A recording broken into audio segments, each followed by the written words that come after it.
El Archivo General del Estado te invita a leer y compartir el primer número del boletín Memorial, Tercera Época.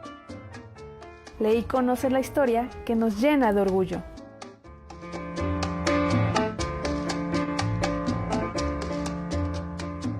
Veracruz, Gobierno del Estado. Agradezco la oportunidad de comunicarnos con ustedes a través de los medios electrónicos, que son una excelente opción ante la realidad que vive nuestro planeta. Realidad que demanda lo mejor de nosotros en todos los ámbitos, desde la vida cotidiana hasta la función pública y las muy diferentes actividades productivas. Por supuesto, sin dejar de lado la academia, la investigación científica y la preservación y difusión de la memoria histórica. Ante esta nueva realidad, el Gobierno del Estado de Veracruz ha puesto en práctica diversas acciones que buscan fortalecer los valores humanos con base, entre otras cosas, en el conocimiento de nuestro origen que define la identidad de Veracruz, origen del cual se conservan y se encuentran evidencias en vestigios arqueológicos, monumentos y por supuesto en los archivos. En estos últimos se trabaja todos los días para mantener en las mejores condiciones los documentos que son patrimonio histórico y cultural de los veracruzanos, mismos que son fuente de investigaciones que buscan explicar, entender y poner al alcance de la sociedad la memoria histórica y la riqueza cultural de nuestro estado. En ese sentido, es siempre un gusto para quienes colaboramos en la gestión de archivos cuando se tienen productos de estos esfuerzos. Tal es el caso de la tesis desarrollada por el doctor Samuel Thomas Holly Klein, detalles de la cual nos dará cuenta en unos minutos la maestra Blanca Salcedo González, quien será la moderadora en este ejercicio de difusión de la investigación científica. Por último, celebro que este evento sea ocasión en que converjan instituciones que son referentes en la investigación científica y difusión de la cultura. Me refiero a la Universidad Estatal de Florida, la Universidad de Stanford y la Universidad Veracruzana. Para el Gobierno del Estado de Veracruz, particularmente para la Secretaría de Gobierno y para el Archivo General del Estado de Veracruz, es un honor contar con la participación de instituciones que con su trabajo contribuyen a destacar la importancia de la gestión documental y la preservación de la memoria histórica, acciones que se suman al esfuerzo por fortalecer la identidad veracruzana que nos llena de orgullo. Muchas gracias y que tengan un excelente día. Buenas tardes. Antes que nada quisiera agradecer al Archivo General del Estado de Veracruz, al director Juan Eloy Rivera, a Jesús y a Kevin para la invitación a platicar con ustedes hoy. Me es grato poder compartir un poco de lo que he estado investigando, sobre todo aquí en este foro, porque el Archivo General del Estado de Veracruz fue una fuente importante para este trabajo y además siempre me ha apoyado en esta investigación y otras. Entonces me es grato poder compartir un poco de lo que he encontrado a lo largo de esta investigación que se basa en mi tesis de doctorado. Y la conferencia para hoy se llama La vida a la sombra del Tajín, el trabajo y el comercio en la zona arqueológica 1885 a 2018. Para empezar, para los que quizás no conocemos a el Tajín, cuando pensamos en el Tajín, casi siempre referimos a una zona arqueológica ubicado en el norte del estado de Veracruz, en el municipio de Papantla. El Tajín, tal como se conoce hoy en día, se trata de una zona arqueológica de la cultura clásica de Veracruz y un sitio urbano que floreció más o menos entre 300 a 1200 después de Cristo, aunque los arqueólogos siguen debatiendo un poco su cronología. Se conoce sobre todo por su famosa pirámide de los nichos, que se aprecia aquí, y también por un poco de los misterios del sitio, ¿no? Por ejemplo, la filiación etnolingüística, es decir, quienes construyeron el Tajín, todavía es desconocida. tradicionalmente se le atribuye a los ancestros de los totonacos que viven hoy en día en la región, o a los huastecos también, pero los arqueólogos, después de 100 años de excavación, siguen debatiendo esta cuestión. Y bueno, por el momento no es tan importante que se acuerdan de las fechas y los hechos aquí, pero sí quiero que presten atención un poco a los términos, ¿no? Los conceptos bajo que entendemos el Tajín, ¿no? Sobre todo de una zona arqueológica, ¿no? Es decir, una representación del pasado, en este caso un pasado que nos remonta más o menos a 350 a 1200 después de Cristo, ¿no? Un pasado mesoamericano. Bueno, y por lo general, cuando pensamos en una zona arqueológica, ya sea Monte Albán, Teotihuacán, Zempoala, por lo general pensamos en el pasado mesoamericano, ¿no? Las pirámides, los templos y así. Sin embargo, lo que les quiero hacer pensar un poco en esta conferencia es las otras historias de las zonas arqueológicas. Es decir, y para empezar, pues empezamos con unos apuntes básicos, ¿no? Para esta idea.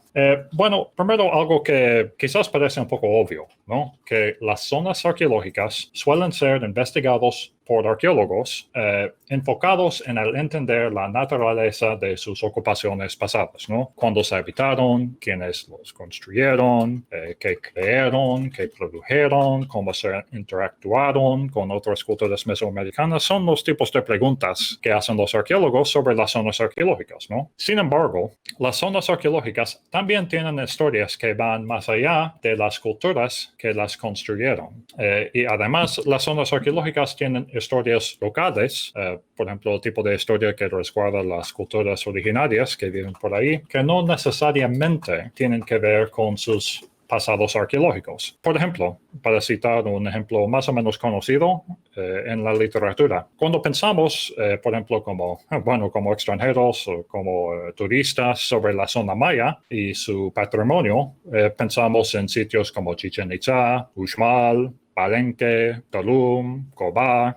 Bueno, hay muchos, ¿no? Sin embargo, según autores como Tiffany Kane, Lisa Breglia, Richard Leventhal, otros que han estudiado en la zona maya, el patrimonio más importante, sobre todo en el estado de Yucatán, para varias comunidades maya, no son los restos monumentales de los maya prehispánicos, sino los restos de los sitios destruidos durante la Guerra de las Castas, como Teosuco. Entonces, es un ejemplo del tipo de diferencias entre la visión que a veces tenemos como estudiosos o hasta turistas y las visiones que tienen las comunidades locales o originarias de la región. Más o menos lo que quiero enfatizar aquí es que no hay que asumir la importancia del pasado prehispánico siempre. Y lo que les quiero argumentar, más o menos en esta conferencia, es que el seguir las historias relevantes para las comunidades que viven cerca de las zonas arqueológicas nos va a llevar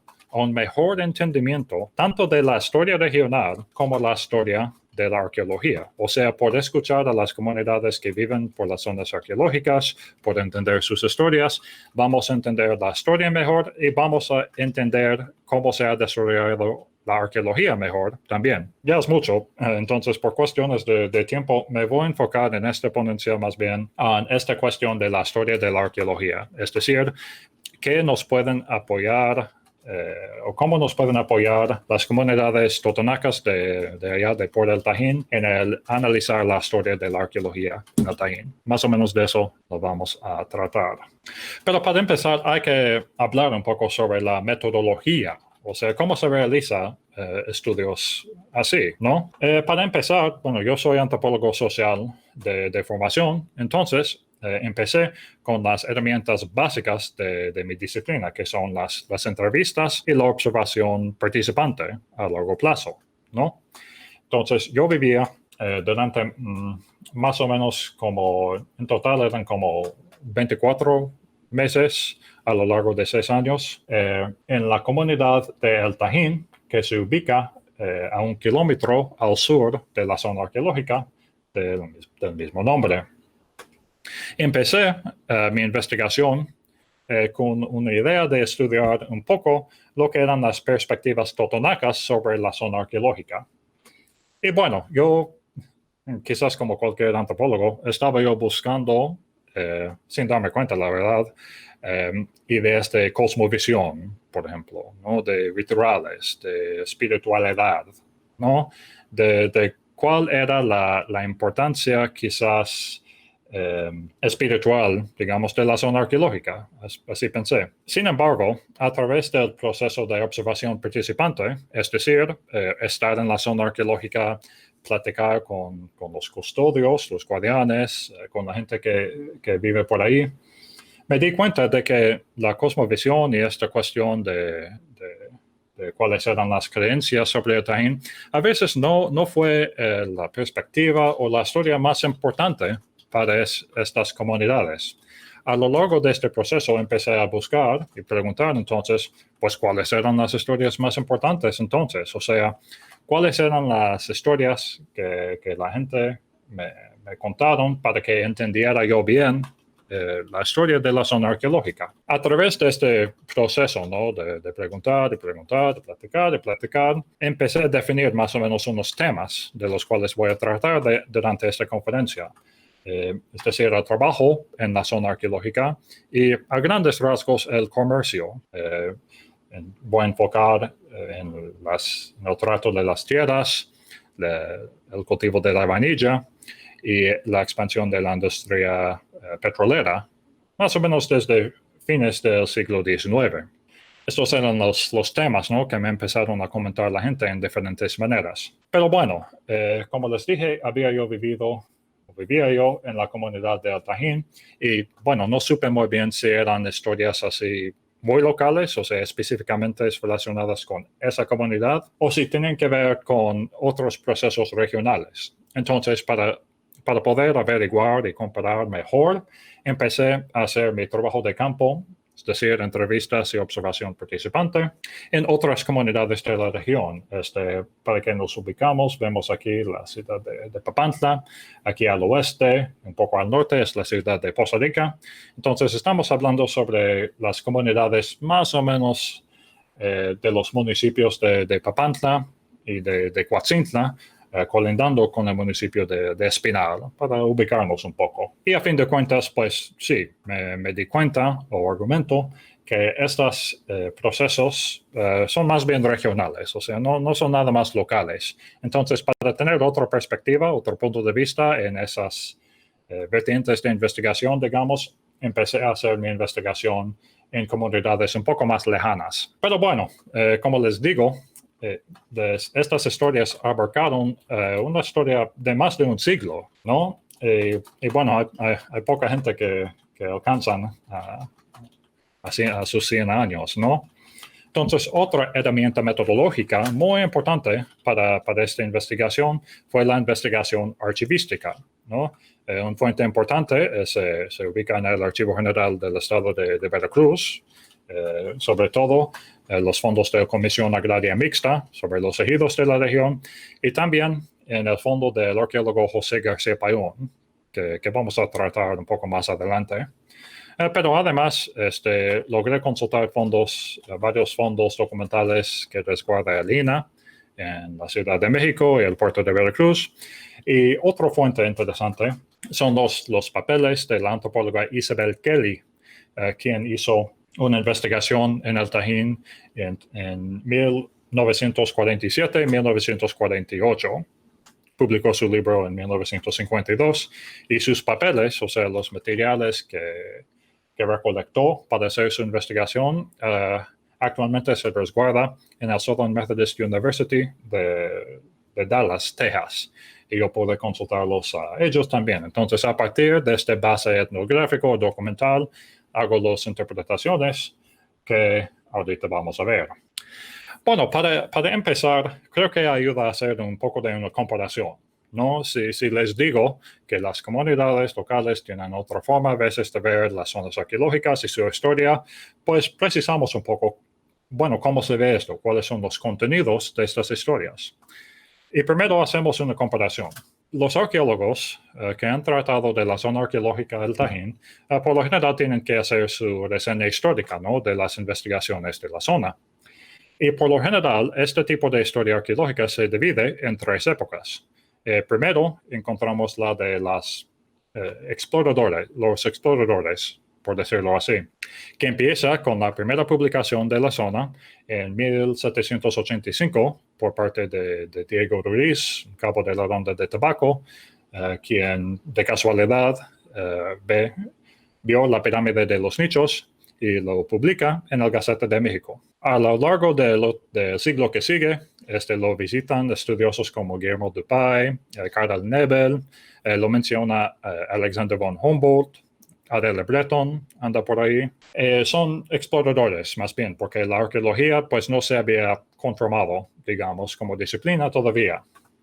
Cierra esta etapa con la etapa que se dice de la arqueología oficial, que empieza más o menos con la Comisión Científica de Zempoala, encabezada por Francisco Paso del Troncoso, quien se conoce, bueno, como dice su nombre, por sus trabajos en Zempoala, pero también visitó y publicó un trabajo sobre el Tajín. Pasada la Revolución, la arqueología, digamos, institucional del Departamento de Monumentos Prehispánicos y luego de Lina, empieza con el topógrafo Agustín García Vega, quien llega llega por primera vez en 1929 y hace como 4 temporadas de trabajo de campo entre el 34 y 38. Pero esta época se asocia más con el arqueólogo José García Payón, quien laboró en la zona buena parte de su vida entre el 38 y hasta su fallecimiento, la verdad, en el 77. Ahí dice 72, pero es más o menos cuando termina. Después de un rato, la tercera época, digamos, de la historia de la arqueología del Tajín empieza con un proyecto multidisciplinario del arqueólogo Jürgen Bruggemann, quien, a través de un convenio con la UV, representado por el arqueólogo Alfonso Medin Senil, empieza el proyecto Tajín en el 82, si no me equivoco. Y después de que termina el proyecto Tajín, apreciamos la zona más o menos como es hoy en día, ¿no? Con 42 edificios excavados, con el museo del sitio que apreciamos hoy en día, la Plaza del Volador, y así. Es mucho dato. La verdad también no se tienen que acordarse de las fechas, ni de los nombres, la verdad, ni de las épocas. Aquí quiero que presten atención de nuevo a las categorías bajo las que se organiza este tipo de historia. Aquí, ¿qué sobresale? ¿Qué es lo importante? Los arqueólogos, sus proyectos, cuando estuvieron, y si quisiéramos platicar un poco más, preguntaríamos qué sobre sus hallazgos, sus interpretaciones y sus aportaciones, más bien, a la zona arqueológica, ¿no? Y como un paso preliminar a la investigación arqueológica hoy en día, está bien, ¿no? Es importante que conozcamos los antecedentes de nuestras investigaciones para poder aportar algo. Sin embargo, la historia de la arqueología abarca más. Para comparar, si vemos los trabajadores de la zona arqueológica del Tajín, es decir, los custodios sindicalizados que trabajan en la zona hoy en día, si les preguntas un poco sobre el pasado y la historia de la arqueología, vas a tener otra idea de qué es la historia de la zona y además cómo se organiza esta historia. Por ejemplo, si la mayoría de los que trabajan en la zona arqueológica hoy en día, bueno, ahora creo que más o menos la mitad, entraron en el 93. Y si les preguntan a los que entraron a trabajar en el INA en el 93 sobre cómo son, van a decir que son los nuevos. Los nuevos se acordaron de otra generación, que son los viejos trabajadores, ¿no? O los jubilados. Y si preguntas a los jubilados que todavía viven, van a platicar un poco sobre los primeros, ¿no? Los custodios que estuvieron ahí cuando empezaron a trabajar los viejos trabajadores. Es decir, los trabajadores de la zona arqueológica se organiza la historia de la arqueología en el Tajín más o menos de acuerdo con generaciones. Y bueno, hay unos custodios que son muy finos con sus generaciones, hasta 9 o 10 generaciones, dependiendo en la fecha en que uno entra. Y casi todos los trabajadores acuerdan de la fecha y el día en que entraron siempre, ¿no? Lo que divide generación con generación es la fecha de entrada, ¿no? Sin embargo, si vas platicando un poco más sobre ellos, yo logré entrevistar casi todos de ellos, otras historias también salen, ¿no?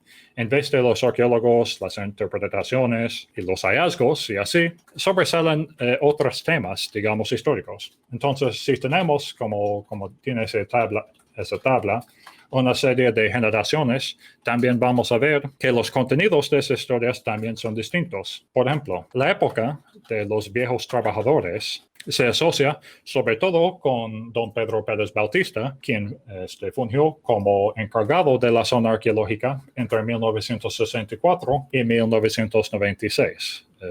De su generación también se acuerda de don Fidencio Morales García, quien entró justo antes, en el 61, y que se acuerda como unos de los meros viejos, ¿no? Quienes trabajaron ahí durante mucho tiempo. Los custodios de su generación de don Pedro se acordaron, o se acuerdan todavía, de los primeros custodios de la zona arqueológica, una época que se asocia sobre todo, con don Modesto González González, quien se aprecia aquí a la izquierda. Modesto González entra a trabajar antes de que fuera Lina, en 1923 hasta 1971. Y dos de sus hijos, Teodoro González y Rosalino González, también laboraron en la zona como de los primeros, entre el 44 y el 64. Y cuando empiezas a platicar un poco con estas personas que todavía viven, sobre cuál es la historia de la zona arqueológica y cómo era antes,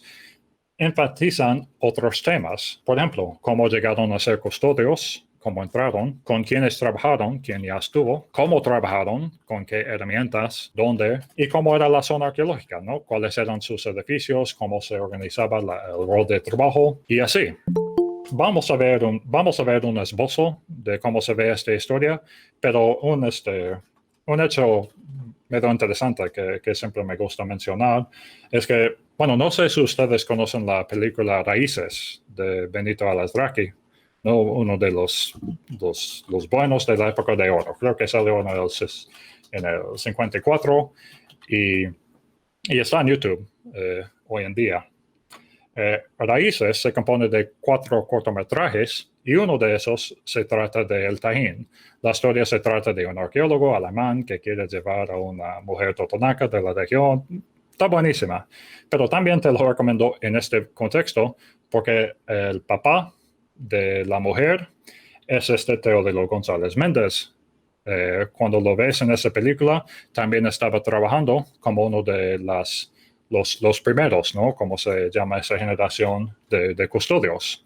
Entonces, si quieres ver un poco cómo era la zona ahí, pues incluso hasta puedes ver un trabajador gracias a esta película. Y también está buena la película, te la recomiendo por si no la has visto. Regresando al tema, para esbozar un poco las diferencias entre estas historias, podemos comparar esta cita de la arqueóloga Annick Daniels sobre la época de García Payón, ¿no? Sobre las aportaciones de García Payón a la arqueología veracruzana. Y aquí dice que la contribución principal de García Payón reside en la intensidad de su trabajo de campo que permitió reunir por primera vez material arqueológico de manera científica. En sus interpretaciones se reconoce la honestidad del investigador que busca y duda, cambio de opinión conforme avanza su investigación. Escritor prolijo, desgraciadamente, no llegó a tomar y defender una posición, a cristalizar sus conceptos, a pesar de su conocimiento enciclopédico de los materiales y la bibliografía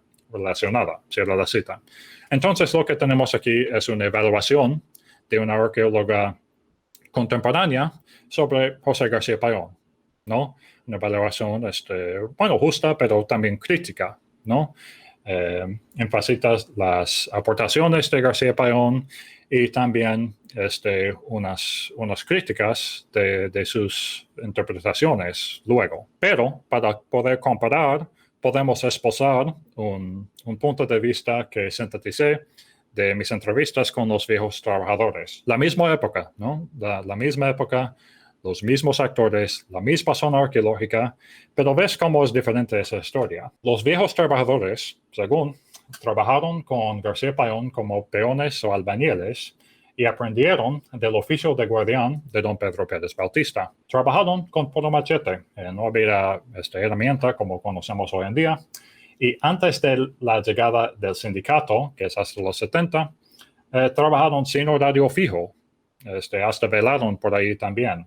También les tocó trabajar cuando había pocos edificios antes del proyecto de Brueggemann, y gracias al trabajo en el INA lograron construir sus casas y mandaron sus hijos a las universidades. Bueno, hay muchos puntos que para mí son muy interesantes en que podemos comparar este tipo de historias, pero ya podemos ver unas de las diferencias, ¿no?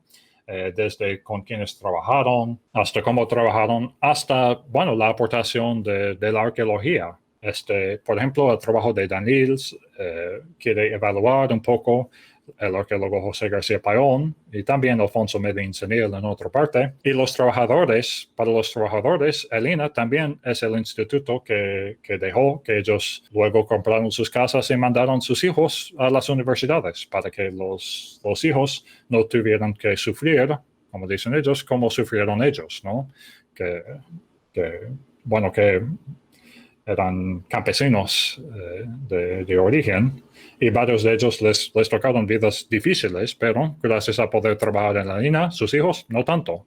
Bueno, yo podría platicar todo el día sobre los trabajadores. Me fascina el tema y creo que vale la pena reconocer los esfuerzos de ellos. Pero también en términos de la investigación, es una historia, pero muy local. Todo custodio de la zona arqueológica viene de la comunidad de El Tajín, o comunidades que antes formaron parte del Tajín. Entonces, vale la pena averiguar un poco cuáles son las otras historias que tienen que ver con la conformación de la zona arqueológica. Entonces, en lo que sigue, quiero entender esas otras vertientes de la historia de la zona arqueológica que quizás al parecer no tienen tanto que ver con ella. Por lo general no se platica de los terrenos, ni de la vainilla, ni del petróleo cuando se habla de la arqueología. Pero lo que les quiero argumentar es que cada uno de alguna forma es constitutivo de la zona arqueológica tal como la conocemos hoy en día. Y también otra cosa que quiero hacer, con esta parte, pero también con la conferencia, es poner en valor un poco este tipo de historia local. Siempre que ando en Papantla, siempre que doy este tipo de conferencia, la gente siempre me preguntan cosas muy parecidas, ¿no? ¿Cuántos edificios tiene el Tajín que son sin excavar? ¿Cuándo se fundó la ciudad de Papantla? Por ejemplo, ¿quiénes construyeron el Tajín? Y son preguntas buenas, ¿no? Con razón han ocupado arqueólogos durante tanto tiempo. Sin embargo, lo que quiero enfatizar también es que hay las otras historias locales, los tipos de historias que resguardan, por ejemplo, los abuelos, los padres todavía, sobre cómo eran los 50, los 60, los 70, también son claves para entender la zona arqueológica y la historia regional tal como es hoy en día. Para mí es tan digno de investigar, de resguardar, de conservar, de analizar como las historias de los antepasados. Entonces, también quiero enfatizar este punto también. Pero ya vemos por qué es importante. Para empezar, podemos hacer la pregunta sobre las delimitaciones de la zona arqueológica. En la arqueología, la delimitación o el deslinde de una zona arqueológica para entender dónde están sus límites o dónde estuvieron sus límites en la época prehispánica es una tarea primordial, ¿no? Tanto como para la investigación como para el manejo. Entonces, podemos asumir que las primeras delimitaciones o las delimitaciones más importantes son de arqueólogos, su tarea de ellos. Sin embargo, si vemos el caso del Tajín, vemos que las primeras delimitaciones del Tajín no vienen por parte de los arqueólogos, sino por los ingenieros militares durante la desamortización de tierras comunales en la zona de Papantla. Vamos por pasos. La desamortización de las tierras comunales en el municipio de Papantla, de hecho, es un tema bastante bien estudiado. Les recomiendo, si les interesa, un libro de Emilio Corrí que se llama Un pueblo dividido. También se trata en el libro de Victoria Chenault, Aquellos que vuelan, y el historiador José Velasco Toro también tiene varios artículos sobre ese tema. Es decir, es bastante bien estudiado. Sin embargo, que sepa yo, es solo el etnólogo Álvaro Brizuela de la UV quien señaló que fue el ingeniero Ignacio Muñoz, que de hecho fue su sobrino de Porfirio Díaz, fíjate, quien dejó una hectárea en el lugar que ocupa el monumento del Tajín durante el proceso de la desamortización. Es decir, en la época cuando los ingenieros andaban deslindando los terrenos gracias a las reformas liberales, para hacer parcelas y propiedades privadas de las tierras comunales de los pueblos originarios, Ignacio Muñoz dejó la primera delimitación de la zona arqueológica El Tajín. Es decir, y hago hincapié en ese punto porque al parecer, de acuerdo con la investigación que hizo Brizuela, de acuerdo yo, que la primera vez que se aprecia el Tajín como una zona, es decir, algo que va más allá de un solo monumento, no es gracias a la investigación arqueológica en sí todavía, sino las actividades de los ingenieros militares que andaban deslindando los terrenos para repartirlos entre la gente, según de Papantla. Y bueno, me interesé cuando vi este hecho, pero yo pensé, bueno, ¿qué importancia tendrá? ¿No? O sea, puede ser nada más papeleo, ¿no? Que ese ingeniero apunta su hectárea allá por donde está la pirámide, se registra en el registro público y ¡pum! Ahí se queda, ¿no? Pero en los archivos que resguarda el INAH, vemos referencias hasta conflictos sobre esa hectárea, esta delimitación en 1904, 1910 y hasta 1927 también. Pero creo que lo que más me convenció fue algo que vi en el archivo de Isabel Kelly. En una entrevista con Lorenzo Sochiwa en 1947, dice ese Sochiwa que, y cito, la gente vieja, está hablando de la generación de su padre, es decir, los que nacieron, allá por 1860, dice, la gente vieja no tenía noticia de las ruinas, considerándolos simplemente como cerritos donde abundaba la piedra. Cuando se hizo el levantamiento de la congregación con motivo de la parcelación, es decir, la desamortización, los ingenieros que hacían el trazado la sacaron a la luz, siendo esta la primera noticia que se tuvo. Entonces, por lo menos para Lorenzo Sochiwa de la comunidad del Tajín y su padre, y bueno, podemos imaginar gente más, además, la desamortización jugó un papel fundamental en el conocimiento de la zona arqueológica, incluso antes de los inicios de los trabajos postrevolucionarios de los 30 y los 40. Y esta parte es importante para entender por qué los conflictos alrededor de Tajín y sus terrenos van a continuar hasta hoy. Si ustedes recuerdan, hace un año, Tajín llegó a las noticias porque un terrateniente empezó a desmontar una parcela al norte de la zona arqueológica y al parecer empezó a afectar a varios montículos arqueológicos. Creo que hasta el presidente lo mencionó en una de sus mañaneras. Pero para entender las raíces históricas de este problema de la tenencia de la tierra en el Tajín, no hay que remontarnos nada más a la arqueología, sino a la historia agraria hasta el siglo XIX.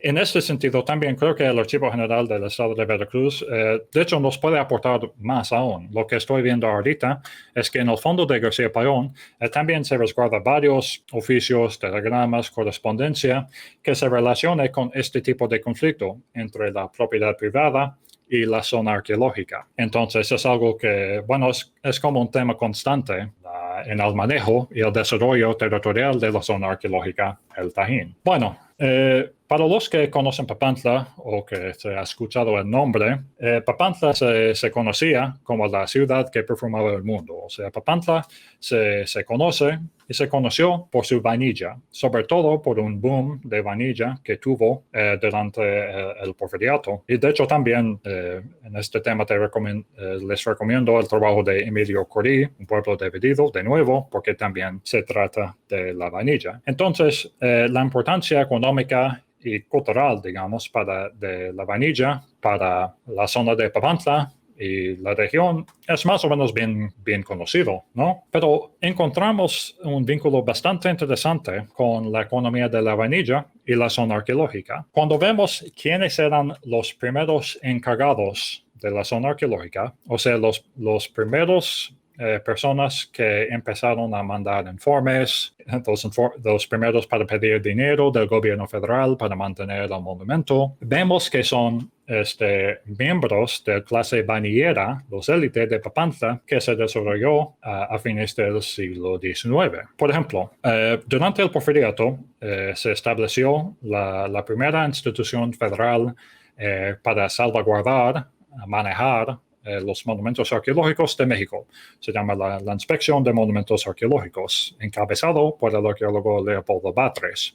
Uno de los trabajos primordiales de la inspección fue el contratar, se llamaban en ese tiempo conserjes, ¿no? Que eran como los custodios de hoy en día, pero también como los administradores, guardianes, reporteros, hasta. Eran gente que más o menos representaba el Estado en las varias zonas arqueológicas del país. De hecho, creo que aquí lo tengo. Hay un trabajo muy bueno sobre este tema de la historiadora Cristina Bueno, se llama The Pursuit of Ruins, que trata del manejo de la arqueología durante el Porfiriato y que tiene un parte muy interesante sobre estos conserjes, como se les llamaba. Y si vamos al caso de Tajín, vemos que el primer conserje, o sea, el primer persona contratado por el gobierno federal como para mandar informes sobre Tajín y para cuidarlo, lo vemos aquí, es un tal Agapito Fontecilla. De hecho, se llama Agapito Fontecilla y Vidal, que entra en el 1885. Ese Agapito Fontecilla Vidal es interesante. Es hijo de otro Agapito Fontecilla Agustina, quien fue migrante español que se estableció en Papantla en los 1840 y quien se desarrolló como político, pero sobre todo en el comercio de la vainilla. Los Fontecilla eran de las familias más importantes para curar o beneficiar, vemos la foto del beneficio de la vainilla aquí, de beneficiar y exportar la vainilla, o sea, eran de clase más adinerado de Papantla y eran los primeros quienes les contrataron para cuidar a la zona arqueológica. Y podemos ver un poco del tipo de trabajo que hicieron en un informe que manda Agapito Fontecilla y Vidal a Leopoldo Batres en 1889. Y dice, y cito, los monumentos nacionales del cantón de Papantla no han sufrido alteración alguna digna de mencionarse y se puede calcular que los habían visitado unos 480 personas, entre ellas 47 forasteros y 10 extranjeros, entre ellos una señora americana periodista que vino expresamente a visitarlos y tomar datos de ellas. Cierra la cita. Vemos unos trabajos bastante primordiales para el cuidar las zonas arqueológicas del país, es decir, el informar sobre la conservación y sobre la visita pública. En este caso empiezan con un encargado quien se desarrolló como comerciante de la vainilla en Papantla. Dice Batres en otra correspondencia que, cito, les tiene gran cariño a los monumentos arqueológicos que están a su guardia porque Agapito Fontecilla Vidal es hijo de la localidad con recursos abundantes y que por muchos años desempeñó el puesto de conserje sin percibir un solo centavo. Entonces, el gobierno también le convino en ese tiempo porque gente como los Fontecilla podrían pagar un poco para el cuidado de los monumentos. Y el trabajo de los Fontecilla en la zona arqueológica del Tajín continúa con el hijo de Fontecilla Vidal, el encargado, el conserje, cuando su hijo, Agapito Guillermo Fontecilla, que vemos aquí, es nombrado conserje en 1907 y mantiene el cargo hasta 1913. Es decir, durante casi 20 años, los primeros 20 años de que se maneja el Tajín, los encargados son la gente de recursos abundantes, como dice Batres, quien se volvió ricos por el trato de la vainilla. Entonces, hubiéramos podido pensar que el Tajín y las demás zonas arqueológicas del país se empezaron a cuidar y manejar, porque era meta del Estado, y sí lo fue, pero en este caso no hubiera sido posible sin la cooperación y el trabajo de la gente adinerada de la zona de Papantla, que en este caso son el élite bañero. Algo que voy viendo ahorita mismo, justo estaba yo viendo unos de las fotos que saqué ahí en el archivo del Estado, es que este tipo de relación continúa un rato durante el siglo XX. A lo largo del siglo XX, gracias a la competición de la vanilla de Madagascar, de la vanilla artificial, bueno, la vanilla de Papantla se pierde su valor, no tiene la misma importancia económica a lo largo del siglo XX. Sin embargo, lo que estoy viendo ahorita con los materiales que resguarda el fondo de García Payón en el Archivo General del Estado es que todavía hay vínculos entre los descendientes de esa clase vanillera y la zona arqueológica. Por ejemplo, hay bastante correspondencia entre García Payón y el que se desarrolló como alcalde durante los 50, Raúl del Cueto. Los del Cueto también, se me hace que eran migrantes descendientes de italianos que se establecieron por ahí y que también se dedicaba al beneficio y la exportación de vainilla. Hay mucha correspondencia entre del Cueto y García Payón, donde los dos intentan colaborar en el desarrollo de la zona arqueológica como para el turismo en la zona. Entonces vemos de manera fundamental la existencia de esa economía de la vainilla y los ricos que hizo durante el tiempo también juegan un parte fundamental en el desarrollo de la zona arqueológica. Bueno, ahora vemos lo que es uno de mis casos favoritos, del petróleo. Bueno, la historia petrolera de Papantla también es bastante interesante. Bueno, el primer pozo petrolero en el mundo que se perforó para sacar petróleo para vender, se perforó en 1854 en Pensilvania, Estados Unidos. Pasado no hace como 15 años, en 1869, ya se empezó a perforar pozos petroleros en la zona de Papantla y sobre todo durante los 30, bueno, hasta hoy en día, con la ciudad de Poza Rica, el norte de Veracruz se conoce como zona petrolera. Hay un libro buenísimo sobre el tema también, de la historiadora Mirna Santiago, que se llama The Ecology of Oil, que se trata de las afectaciones que hubo en ese tiempo. De hecho, es un poco triste el libro porque, bueno, harta afectación hay, ¿no? Y también vemos que hubo un tipo de afectación en la zona arqueológica.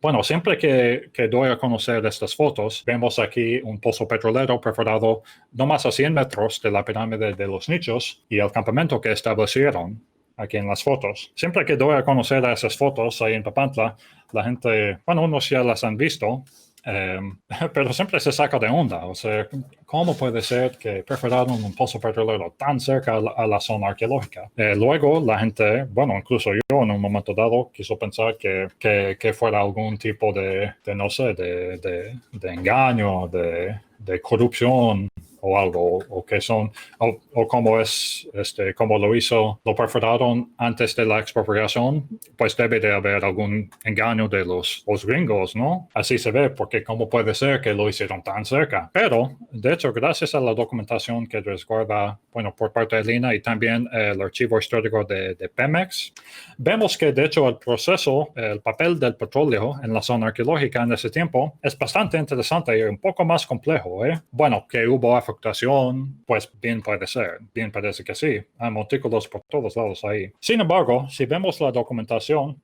vemos que también hubo un tipo de cooperación entre la compañía petrolera extranjera, la Stanford, que fue parte de la compañía Sinclair de los Estados Unidos. Hubo cooperación entre la compañía y Agustín García Vega, es decir, los arqueólogos.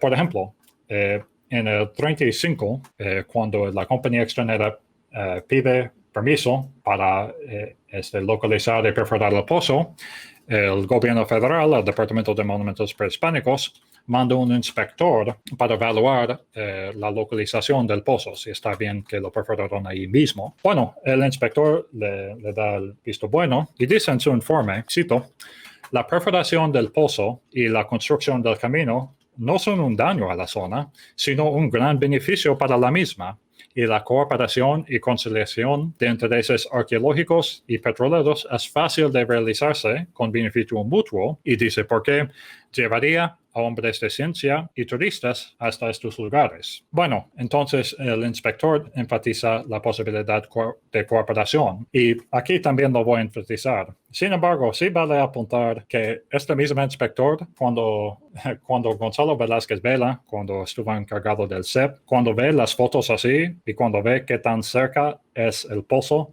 a la zona arqueológica, corre este inspector. Este inspector perdió su trabajo por haberle dado el visto bueno al pozo. Sin embargo, cuando empezaron a perforar, en la documentación podemos ver varios ejemplos de cooperación entre los intereses arqueológicos y petroleros. Por ejemplo, dice García Vega en un informe a Lina, y cito, ya para fines de la temporada, las compañías del petróleo Stanford y Águila llegaron a ponerse de acuerdo y accedieron a ayudar para mejorar el camino, ayuda que desde un principio solicitó el suscrito, García Vega, en vista que sería de gran utilidad para toda la región hacerlo definitiva. Dieron cerca de 500 pesos en ese tiempo y la construcción y materiales de 8 parillas para evitar que el ganado se salga de los potreros por donde el camino atraviesa. Entonces, en términos de la infraestructura, digamos, los caminos, encontraron la forma de colaborar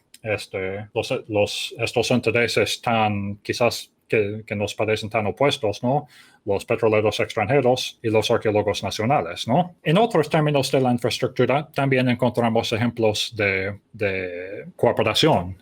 Por ejemplo, dice García Vega que otra de las cosas muy importantes para los trabajos, el agua, pudo obtenerse sin costo alguno en la presente temporada, pues logré conseguir el obsequio de la tubería indispensable por parte de la compañía del petróleo El Águila, para lo que hube de trasladarme a sus oficinas en Poza Rica en 2 ocasiones. Entonces, para los caminos y el agua, García Vega, de hecho, pudo aprovechar de la presencia de la compañía petrolera para poder realizar su trabajo arqueológico. Pero de hecho va un poco más allá. Cuando vemos los inicios de la reconstrucción de la pirámide de los nichos, o sea, el trabajo por lo cual había mandado a García Vega, dice García Vega que también apoyó de alguna forma la compañía petrolera. Dice, en la presente temporada emprendí la construcción de una pequeña pluma, más bien una grúa, para lo cual conté con la ayuda del jefe de campo de la compañía de petróleo que perfora en el Tajín, quien galanamente me facilitó el material necesario: 3 tubos de 2 pulgadas, un tubo de 4 pulgadas, fierro redondo de medio pulgada y fierro U, así como también permitió que parte del trabajo de construcción lo efectuara en sus talleres. Entonces, también, de alguna forma, este trabajo primordial de empezar a reconstruir la pirámide, pues también tuvo el apoyo de la compañía petrolera. Bueno, hago hincapié en ese punto porque es inesperado, ¿no? Y es interesante, pero también cabe señalar que pues sí hubo conflictos, ¿no? Sobre todo con la tenencia de la tierra, y bien puede ser que hubo afectación arqueológica, ¿no? Por ejemplo, hoy en día cuando se realizan excavaciones en la zona arqueológica, es más o menos común encontrar restos materiales del campamento petrolero por ahí. Y de hecho los fierros, los ladrillos, hasta cimientos de unos de las estructuras que vimos por ahí, todavía están ahí. Pero eso quizás era un poco de esperar, desafortunadamente. Lo que no se esperó tanto fue esa cuestión de la cooperación. Y en ese sentido, creo que el Archivo General del Estado de Veracruz también tiene un poco más para aportar. Otra cosa que estoy viendo ahorita es cómo García Payón también aprovechó de la presencia de los trabajos, de la voluntad de Pemex para poder realizar sus trabajos arqueológicos. Por ejemplo, se había anotado, bueno, lo dice García Payón, que en el 54 y el 55 los trabajos de García Payón fueron fundados por Pemex, quien dio como 5,000 pesos por mes durante, creo que un año. Le dieron como 50,000 pesos en total, ¿no? Un buen de lana en ese tiempo. Y lo que tiene el fondo de García Payón ahí en el Archivo General del Estado es toda la correspondencia con Benito Coquet, cuando creo que era subsecretario de presidente en ese tiempo. Tiene toda la correspondencia con la cual García Payón organizó y pidió este donativo de Pemex. Además, hay muchas instancias de García Payón pidiendo apoyo de Pemex de varias formas. Entonces, todavía durante la época de la industria nacional de Pemex, vemos ejemplos de cómo la arqueología en el Tajín de alguna forma dependía de la industria petrolera. Bueno, que hubo conflictos también, pues sí, García Paón no le gustaba cómo Pemex tuvo que hacer caminos para llegar a sus pozos. También hay broncas por ahí, pero el hecho de la cooperación, sobre todo la cooperación financiera, también ahí está. Bueno, para andar terminando, unos puntos para reflexionar, para concluir. Vale la pena preguntar primero, de acuerdo con quienes analizamos la historia de la arqueología, ¿no?